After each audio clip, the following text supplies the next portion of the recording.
If you're thinking of starting a podcast, you should check out Anchor. Anchor is a free and easy to use tool to create a podcast right from your phone or your computer. Anchor will distribute your podcast for you so it can be heard in Spotify, Apple Podcasts, and many more. You can make money from your podcast with no minimum listeners. It's everything you need to make a podcast all in one place. Download the free Anchor app or go to anchor.fm to get started. That's anchor.fm to get started. Hi there, and welcome to the LGBTQ plus STEMcast, a podcast where we interview LGBTQ plus scientists from different STEM fields from all over the world. I'm your host, Annabel Gong, and in today's episode, we will be chatting with the one and only Darrion Nguyen, the troublemaker behind the social media accounts Lab Shenanigans.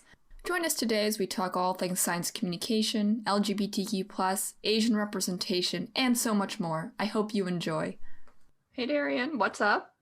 Hey, nothing much. How are you today? Doing well. I had my cup of Starbucks, my venti, frappuccino, caramel, crumble with 2 shots of espresso, so I feel good this morning. Oh my god, that sounds like a lot of caffeine and a lot of sugar, so always hyped. Stay hyped, you know. That's literally what I thrive on. Like, that's in my blood. It's just nothing but coffee and espresso. Sounds like student life, but with a little dabble of stress. That's student life. Oh, totally, yeah. So, yeah, walk me through your professional background. What did you study? What did you research? Yeah, so I graduated from the University of Texas at Austin in 2017, and I studied biochemistry and theater.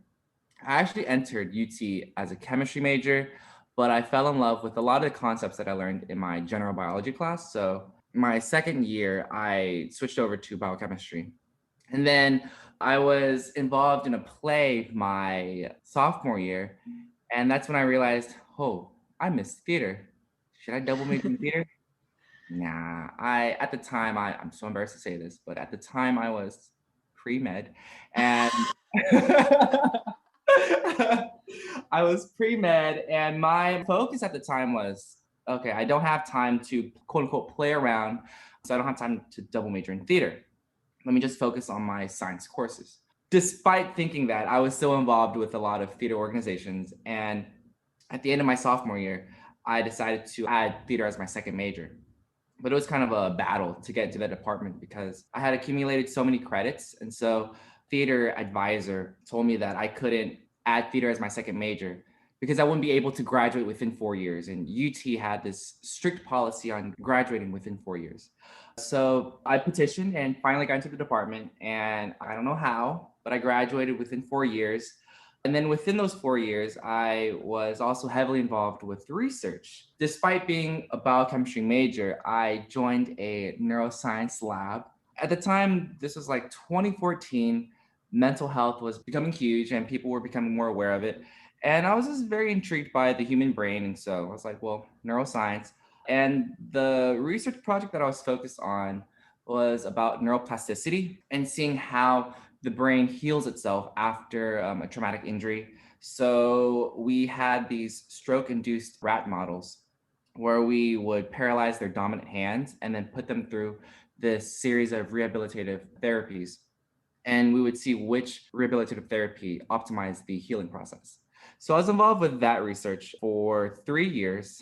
And then after I graduated, I kind of had a quarter life crisis moment, if you will, where I realized, do I want to go to medical school? Definitely a PhD is in the picture. So do I want to go to grad school to get a PhD, or do I want to go to med school to get an MD PhD? And me with everything, there's a lot of self-doubt. And I thought, like, am I even smart enough to go to med school? Am I even smart enough to go into grad school? How about this? Let me take a step back.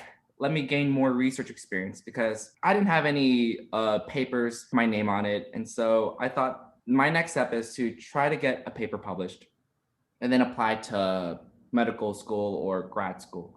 But somewhere within that gap year or two, figure out if I want to go into med school or grad school. So yeah, I worked as a research technician in Houston at Texas Children's Hospital under an MD PhD, principal investigator or PI. And I think that was one of the things that I was extremely grateful for working under an MD PhD, because she gave me a lot of perspective on what it feels like to go into med school and what it feels like to go into grad school. And she was more research oriented. So she was a little biased. So she was kind of pushing me to go to grad school, and it worked. Ultimately, I decided to not go into med school and go into grad school. So 2 years working in the lab, I worked on a really good project where I studied a human neurodevelopmental disorder called the hypotonia, ataxia, and delayed development syndrome. It's a mouthful. What is that? Or HADDS. It's a very rare neurodevelopmental disorder. And this disorder was discovered in 2017. So it's new. Like, there aren't a lot of other groups that have studied this disorder. And so when I joined, my role was to study this disorder in a mouse model. And luckily, I already worked with rodents for my previous lab. So working with mice wasn't that big of an issue. And I was just finding all these abnormalities in our mutant mice. And it led to me producing all this crazy amounts of data. And yeah, I decided to apply to grad school, and my PI wrote me a good letter of recommendation, my PIs. And I received an offer from my dream neuroscience PhD program. And in the middle of me working as a research technician, I posted a lot of silly videos on my social media accounts under the name Lab Shenanigans. And from the name, you can guess that I made a lot of shenanigan videos in the lab. And that was really blowing up. And ultimately, I decided to turn that position down, or that, I guess, turn grad school down for now until I'm ready to go back. But yeah, so that's pretty much my education and work history of science and theater. Yeah, I mean, I remember when I first downloaded TikTok, everyone was talking about your videos, and I was like, who is this guy? Like, I followed you and I was like, your videos are so funny, and like they have just like this really bright energy to them that I feel like SciComm has been lacking until more recently, and I absolutely love that. Oh So man. how did your like TikTok social media video career come to be? It sounds like it's just been like an accident, really. You know, a lot of things that recently have come my way, all these opportunities have been an accident. I like to say that my life is a hot mess, and you just have to go with the flow and make the most of it. And with all of these videos that I made, it was just me trying to decompress from lab and just have fun. It was really just a safe space for me to video dump all of my stress, and yeah, just to have fun. And my initial content was, like I said earlier, just me making silly videos in lab, hence the name Lab Shenanigans. But eventually, once I gained a large platform, I realized that I need to use it for good. Kind of reminds me of Spider-Man, like with great power comes great responsibility. And I thought, well, like, I'm making all this silly, funny content, but I want to make a bigger impact. How can I do that?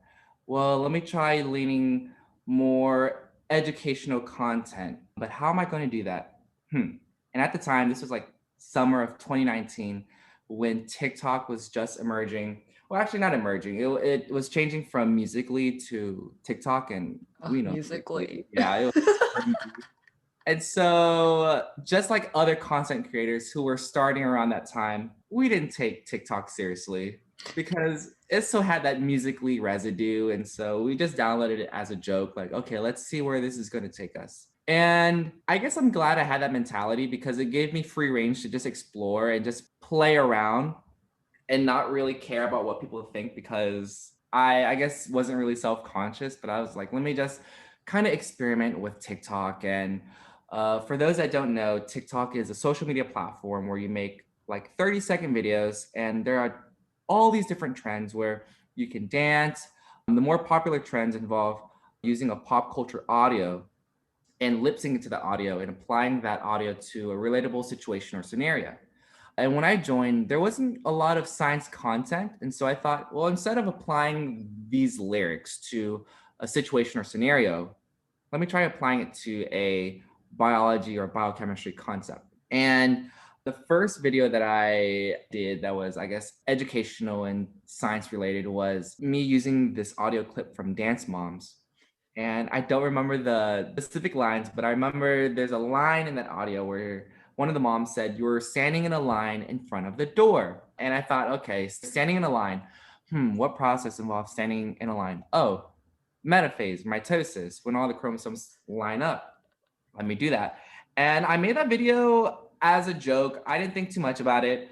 I made the video, posted it, closed the app, didn't open the app until like 3 or 4 days later. Found out I had gained 19,000 followers from that one video. Yeah, and so A lot of nerds out there. mind blown. And that gagged me because I thought, okay, like you get on a social media app to get away from school. The last thing you want to do is learn from a video. So that's when I realized, okay, maybe I might be onto something. And I just kept doing that for the next coming months. And my channel has exponentially grown from making that type of content. And I just kept making more educational content. And that's the direction that I'm wanting to go in, to make more fun and educational science content. Yeah, and I'm sure that your theater background really helps you in like being comfortable in front of a camera. I know a lot of like people are camera shy, so that's super Yeah. awesome. You know, growing up, I've always made short videos. And my personality now isn't too different from when I was little. If anything, I guess my quirky traits are a little accentuated now, but I've always made short video content and I've always, to be frank, liked attention growing up. And Spoken from a true theater kid. yes. Oh my gosh, like my initial theater days of just like me wanting attention, being a little pretentious, a little arrogant, but reality and life gave me a slap in the face to be more humble. But growing up, I loved attention and I've always just tried to put myself out there somehow. And so I made all these like videos for projects and I would always go all out. For my like fifth grade science poster presentations, I would go all out for those as well. And when I got my first camera, same thing. Like I just made all these short videos, but I never posted them online. And so I guess the reason why I am not as camera shy is because it just took a lot of practice over the years. And, you know, with me getting a better camera quality now, I'm beginning to realize like, okay, wow, like I'm a little ugly, but two, Oh my God, okay, no. like my face is so, but yeah, I'm becoming like less and less camera shy now that I'm like making more and more videos. But like I feel like also, you know, as Asian Americans, we don't really see ourselves on TV either. And Right. that's like I feel like that had a huge impact on how I saw myself as like someone who is in front of the camera. Did you feel any of that like kind of self-consciousness when you would film yourself and see yourself? No, actually, I think if anything, it's the complete opposite where I didn't realize this at the time, but growing up, you don't see a lot of Asian American actors or scientists on TV. And so, you know, for me, I just wanted to be like them, which meant looking like them. So dressing more Western and trying to act more white. And I guess as I grew up and I matured a bit more and I realized like, okay, there isn't a lot of Asian representation on TV.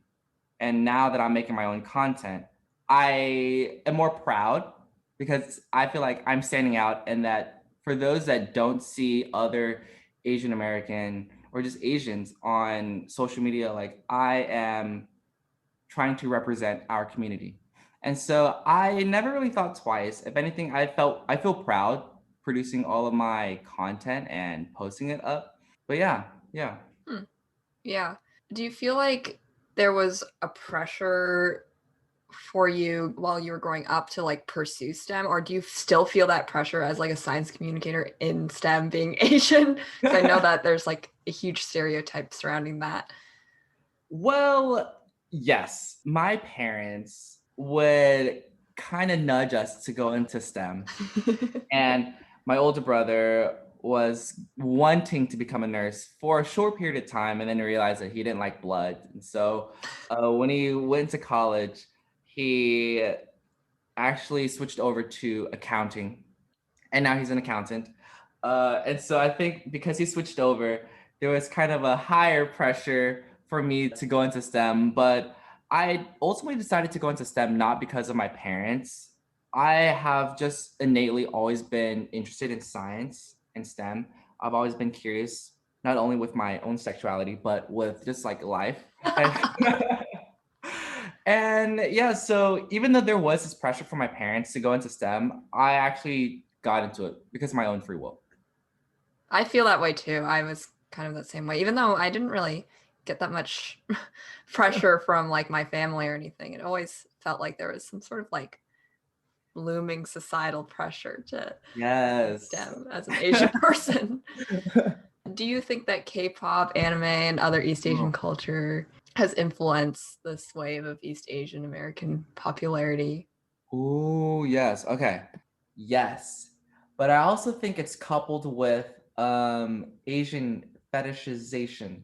Now that I'm thinking BTS, like BTS is huge, and I'm low-key kind of ashamed that I had to bring up BTS, but but I am beginning to love BTS, and I'm beginning to appreciate K-pop even a bit more. Yeah. And I think with that and with TikTok, in my opinion, maybe I'm a little biased, has been a really good area for minority content creators to really get on board. And also, TikTok has a really good algorithm where it shares everyone's content equally, where anyone can quote unquote make it.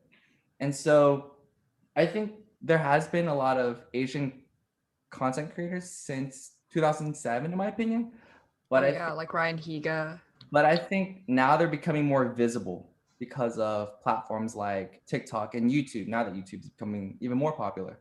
So, K-pop, anime, and I think it's becoming more mainstream and more popular, similar to how like RuPaul's Drag Race is also becoming more mainstream and more popular. It's definitely a double-edged sword because like on the one hand you have like all this really great visibility on TikTok, but at the same time, as I've like delved into TikTok, because I'm more of like a watcher than I am like a creator on TikTok. Yeah. I also feel like when I do make content, which is like very rare, I have all of these like K-pop stands coming into my follows, and I'm like, what's going on? Like, is my look a trend now? And are people like fetishizing me? Yeah. Yep. And it's frustrating where I'll have scientists even message me about like being Asian and kind of just like embracing my, I guess, Asianness in STEM, but also it's borderline fetishizing sometimes where they'll ask like, oh, so do you happen to like watch anime? And I'm like, no, I actually do not like anime. If anything, I like Yu-Gi-Oh! Pokemon does that count? But I think there's like this assumption that like when you're Asian, they associate other Asian qualities and characteristics and they attribute it to you. Yeah, and it's like I'm assuming you're not Japanese either based on your last name. Like they've Yeah, kind of lumped everyone together into like one whole East Asian category. right. And like I'm not Korean, so I'm not like a K-pop star or anything. Sorry. I think we might be heading in a good direction, but it's just baby steps because it took us so long to stop saying, oh, so like, where are you from? No, but like, where are you from? And I feel like we're still dealing with that battle. It's so yeah, like prominent still. true. And I think with us and the younger generation, we're definitely more vocal about calling people out on that. And I think before we used to be very held back where there's this idea that Asians are reserved and we're shy and we don't say anything, we don't talk back to our elders. But I think with us, the younger generation, I think we're doing a good job of calling people out on that. Yeah, for sure. I think like your work and this wave of Asian creators also kind of goes against that like model minority myth as we call it, where you're kind of going against the grain of not being outspoken or being really shy behind the camera kind of thing, and actually putting yourself out there, which is so cool. Yeah, I feel like sometimes I put myself out there too much. I mean, you interviewed your past crushes, so. Yeah, which was a fun video to do. And I'm very thick-skinned when it comes to like calling out on my negative physical traits, because I don't know, like I love myself and I know what I look like. I don't care. But I think some of the more personal comments that stung just a little bit were the ones that talked about my personality. One of my crushes, I think he's like the last person I interviewed, said something along the lines of, yeah, I just think that you're too positive sometimes, where it can kind of go into toxic positivity, where you can gloss over huge issues because you're just trying to put a huge smile on your face. And I thought, okay, you might have a point. Okay. Yeah. Damn, that hurt. It's more of a me thing, where I just try to be a general like positive person, and I do take issues seriously, but I'm going to show it, but I'm not going to publicly show it. And I feel like that's also kind of a trait within the whole like model minority myth, is that we try to make everything seem okay and keep our feelings to ourselves, which is also like kind of a whole upbringing in Asian communities too, I guess, kind of thing. That's so true. Yeah. Now that I think about it, with my family, whenever there was an issue, we never really talked about it. We just kind of let it subside. And then our way of saying, I'm sorry that I hurt your feelings, is to like bring you a cup of fruit, or to change the conversation and just pretend that nothing has happened. And that's definitely something that we should kind of slowly change. Yeah. It's always the fruit. I don't know what it is about like Asian moms and their fruit. They just love it. So now as we're seeing like more East Asian representation, more East Asian creators on like TikTok, you got like Newt and like those people who cook and the like K-pop people. Yes. What are your views on seeing more Asian American creators or East Asian like pop figures, I guess, too? I definitely love it. Like, it's something that I wish I grew up with. I think the moment that I really felt proud, not only seeing Asian science content creators, but seeing more Asian actors on TV, was the movie Crazy Rich Asians, like that, which was released in what, 2018? That you auditioned for?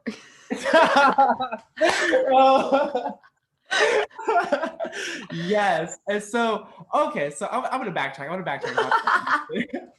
So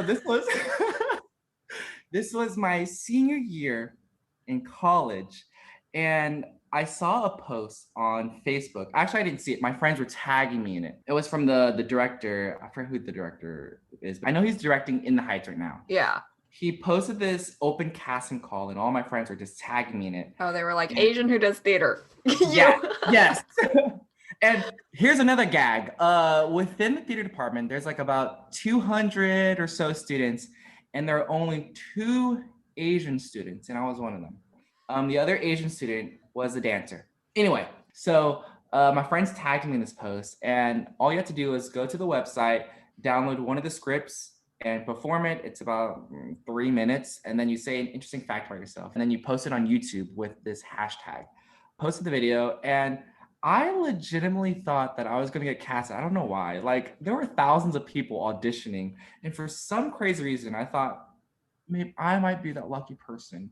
And so, even though I was planning for my gap year to really focus on research, but a small part of me was like, maybe if I get casted, it'll work in my benefit, because I am already taking a gap year. So it's not like I'm dedicating the next couple of years for grad school or medical school. So it'll work. Yeah, I don't know what I was thinking. But anyway, back to the question. Yes, that movie, Crazy Rich Asians, which I unfortunately did not get casted in. Really? You would have been great in it. I would have absolutely loved you in it. I don't know who you would play, but imagine it would be Ollie.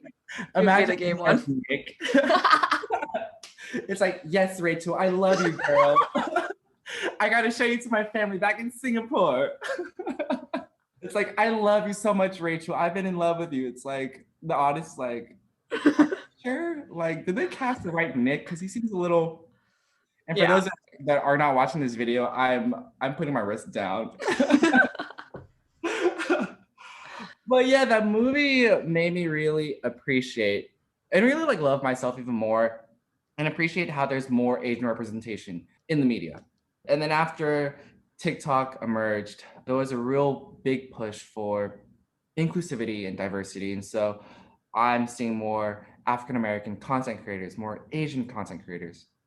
And yeah, being a part of this community has been amazing. I'm always amazed by seeing how other content creators make their stuff, especially Newt. Newt's, I don't know if you follow him, but Oh yeah. I love Newt so freaking much. My friend's in love with him. Here's the thing. How he is online is actually how he is in real life. I've been I've been in a couple of Zoom calls with him. I say a couple, I've only been in one. What am I saying?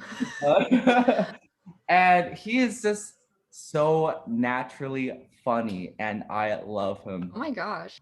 If you want, I could ask him. If you want to interview him for this podcast, I can try reaching out to him. Is he in STEM? Oh, no. Is he LGBTQ? No. Oh, yeah. Do you want to hear a funny story about Newt? It's just me sliding into Newt's DMs. Oh, yes. I want to hear it. Okay, so you're always posting him on your stories. So this is like when I first found out about Newt. I followed him on Instagram and I said something along the lines of like, "You're really cute." And obviously he did not reply back. A couple months later, TikTok invited us to a Zoom call meeting where they invited specific Asian content creators and they wanted our feedback about the platform. And Newt was in that call along with V Loong and Our Fire. I don't know if you know them. And yeah, they just asked for our opinion and feedback. And then I ended up following all of them. And then I also posted a boomerang of the Zoom call meeting on my story and I tagged them. And then Nuke replied back and said like, "Thank you" or something. And then I realized, months ago, I slid into his DMs. Oh my gosh, like he obviously saw my message. So immediately I unsent that message and I sent an apology message. And I said, "I'm so sorry if you read that first. You're just a very attractive guy." You know, so, and he said, "No, you're so funny. Don't worry about it. Sorry, I'm not gay, but I support the LGBT community." And I'm like, okay, yes. Sorry, totally unrelated, but I just had to throw that out there. God. Better be careful which celebrities I slide into then. Never know. You never know when I might end up like in a Zoom call with them or something. Watch like I go through like our conversation history and then you're like, "Darrion, you're so cute." No. You're not my type. Believe me. I actually had to search like quite a long time. I don't know. I had to like dig through your feed to like actually confirm that you were gay. I was like, I don't want to make assumptions. I just want to find one post where you like say explicitly that you identify with the LGBTQ plus community. And I love that. I guess for me, I always thought that it was obvious. And so there was no need for me to tell the audience, my followers, like, "Hey guys, I'm gay." And then everyone's like, "We know, stop." And everyone's like, "Wow. Shocker, we didn't know that." Like, oh my God, I support you. Like, well, we did not know from all your videos of you dressing up in one gown and making 7 different looks from it. What? We totally didn't know because you are a theater kid. Oh my God. True. Here's another story. I've had my heart broken so many times from theater boys because I thought that, I thought they were gay, and no, they're just into theater. They exist, I guess. Yes. Was theater like a pretty formative part of you coming out and like coming to terms with your identity? No, no. And when I came out, I tried not to make it that big of an issue. Just because I felt like it's such a huge part of me that I didn't feel, I don't know. I just wanted to be like a normal toned down conversation as if I'm like telling my friend, "Hey, I'm wearing a red shirt." "Oh, okay, cool." what are we eating for lunch? And that's kind of how all my conversations with my close friends went. And I'm sure that they knew about it too. And with my family, I actually have not come out to my mom yet, but I'm sure she knows. Yeah. I'm sure she knows. And there's definitely gossip within our family of like, oh, is Darrion, is he gay? And I feel that. and if they ask me directly, I'll tell them. But there haven't really been any conversations about that. But with all the cousins and my brother, they all know. And they're super duper supportive. But yeah, I don't think theater was definitely a huge part of my coming out story. If anything, theater has really allowed me to just be open and be myself. So actually, no, can I retract my answer? Because maybe yes. Yes. I guess, yes. The answer is yes. Theater has really allowed me to be free, just be myself. Same. I feel like that's kind of what allowed me to explore my identity was like through theater, being a different character, or just like letting go of what people thought of you for those like few moments and stuff. But you know what really allowed me, or who allowed me to really be myself? It was my former lab members from my undergrad lab. And I joined that lab because I was interested in neuroscience, but all the guys in that lab were queer or gay, part of the LGBT community. And our lab manager loved going to drag shows. Oh my God. Yeah, and I kind of dabbled into Drag Race, RuPaul's Drag Race, and I was like, okay, this show is really cool. I love the competitive nature of the show and seeing how drag queens get into makeup and costumes, all that. That's amazing. And she invited me to a couple of shows with the lab, and it was a really good bonding moment.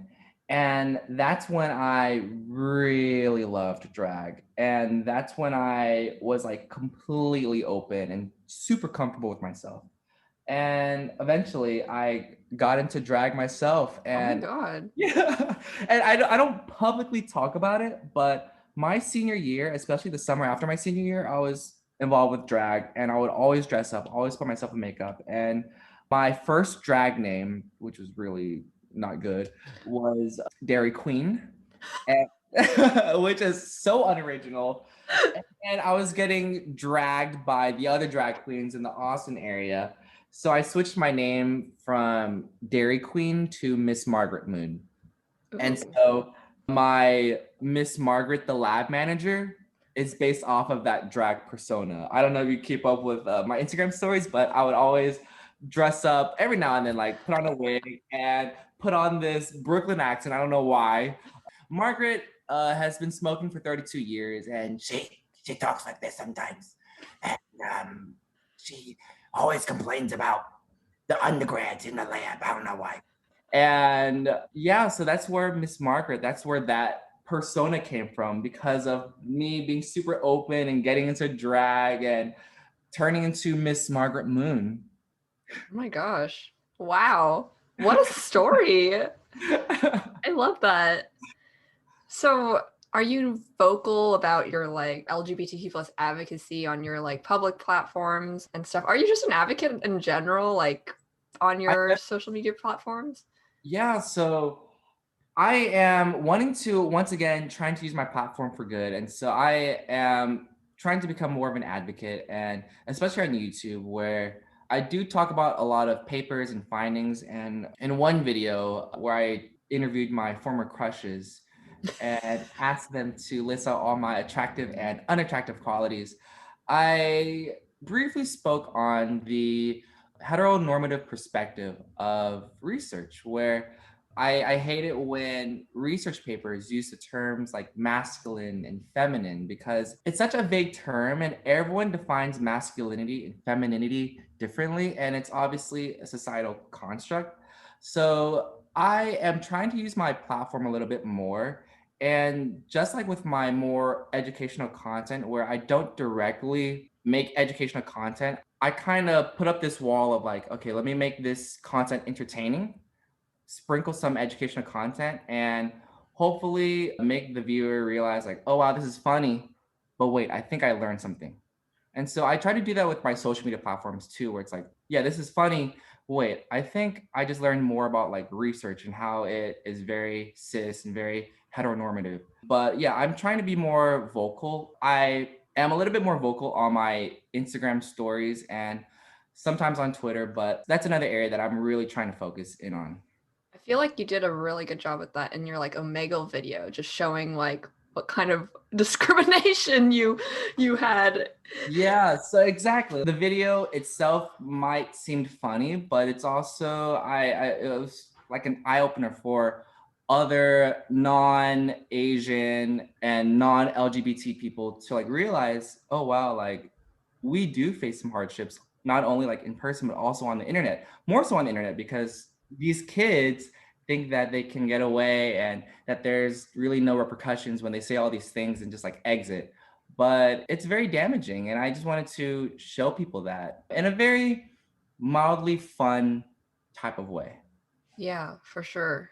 So as we're wrapping up here, I know that you have a merch store that we can plug right now. I bought my friend Michelle some merch for Christmas. Hey, Michelle. Hey, girl. But you were telling me earlier that you actually design all of your merch. Is that correct? Or most of your merch? So, okay, funny backstory. So when I was taking theater, this is my senior year, I wanted to take some courses to just fulfill my upper division theater credits. And all the courses that I wanted were already filled up. So the remaining courses were voice acting. I guess I'll sign up for that. Photoshop and Illustrator. I guess I'll take that. And there's one class that was for projection design. So we focused a lot on Adobe After Effects.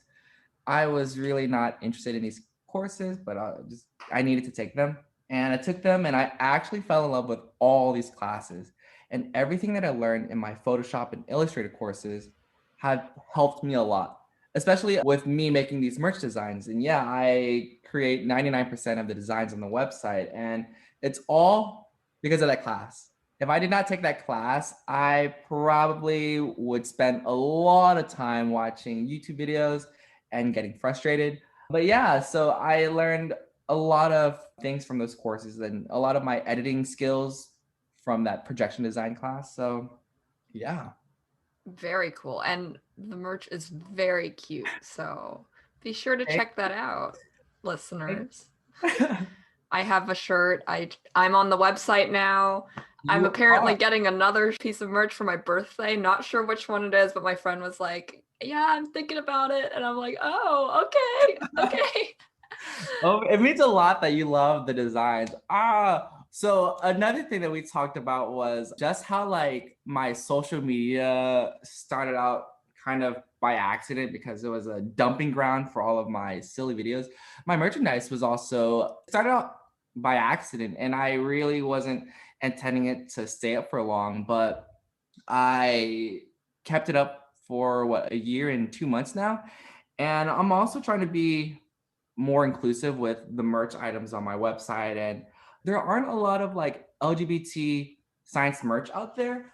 And so I definitely want to use this platform once again to just kind of raise awareness and be more inclusive and have more diverse merch in the market. Yeah, one of the first things that I noticed when I first like visited your merch page was that it was all women like figures in your merch, which was something that I've never seen before. And I love that.